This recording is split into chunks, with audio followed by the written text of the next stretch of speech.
чакаме тези резултати през следващия сезон. Ние продължаваме с един изключително сантиментален обект за мен лично, защото един от най-интересните отбори в България, отбора по ръгби Мърфи Смис Виц, от който аз се смятам неделима част, независимо, че никога не съм играл ръгби през живота си. Отпразнува вчера своя 10-ти юбилей, отпразнува го с голям купон, както подобава, естествено с матч, който едни казват, че е завършил наравно, други при резултат 39 на 38. Това ако купона е бил преди матча, затова не знаят какъв е бил резултат. Но най-интересното беше, че последното есе в този матч отбеляза стюардесата на Emirates Ана Андреева, която е една изключителна фигура и ще видим сега в репортажа на Иван Петров, заедно с още няколко интересни герои. Ако имате 10 годишно хлапе, значи ще ме разберете. Ако ли не, ще ви кажа какво е.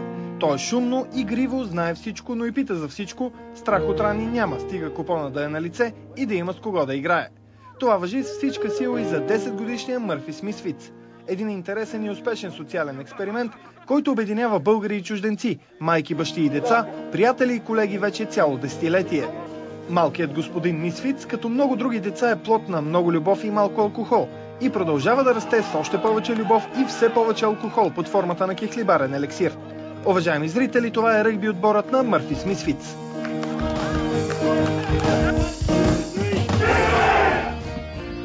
Бащата и първи президент на отбора е новозеландеца Мъри Техуки, който сам по себе си е истинска находка.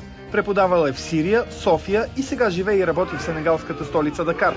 Мъри обаче нямаше как да пропусне 10-годишния юбилей на отрочето си. Всичко започна като наша лична нужда да играем ръгби и да се забавляваме с тъч ръгби, без фул контакт. Така се получи обаче, че играчите имаха деца и тези деца също започнаха да играят ръгби.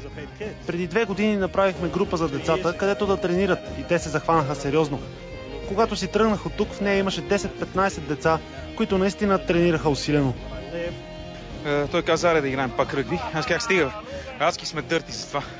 Той каза, не е вярно, даже вече съм запазил игрище. И така всъщност за тези 10 години на практика отборът ни се превърна в нещо като работещ и социален експеримент. Мисля, че кивито в мен се обажда винаги, когато пътувам някъде. Или търся ръгби отбор, или създавам такъв. За нас кивитата, един приятел казваше, че сме мисионери. Разпространяваме ръгби културата по света и я създаваме там, където все още я няма. И така след 10 години Мисфиц вече е начин на мислене, култура и житейска философия. Не случайно и на рождения си ден клубът не изневери на тази своя философия. Събра бивши и настоящи играчи, приятели, съперници и фенове, за да се посмеят, пинат по бира и ударят буквално по едно рамо един на друг.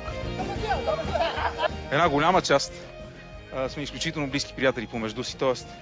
няма рождени дни на децата ни, нашите рождени дни, които да минават без отбора да се събира.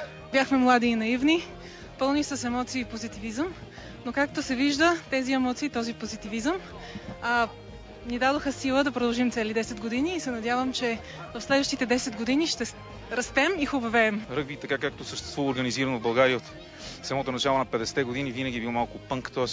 продължава да има хора, които не знаят, че такова нещо съществува в България, което всъщност нас ужасно ни харесва. Всички са заедно, всички са като едно семейство, всички си помагат. Това ме впечатли в това игра и също това, че е ферплей. Защото по принцип никой не крещи по съдията и никой не се прави на госпожица. Естествено, аз съм госпожица, но просто ако можеш да го поемаш го и това е. Ако някой хубав ден мернете на стадиона скамейка, която прилича едновременно на лазарет, детска градина и кръчма, бъдете сигурни, че това са Мърфи Смис Виц. Честит рожден ден и на здраве! 1, 2, 3,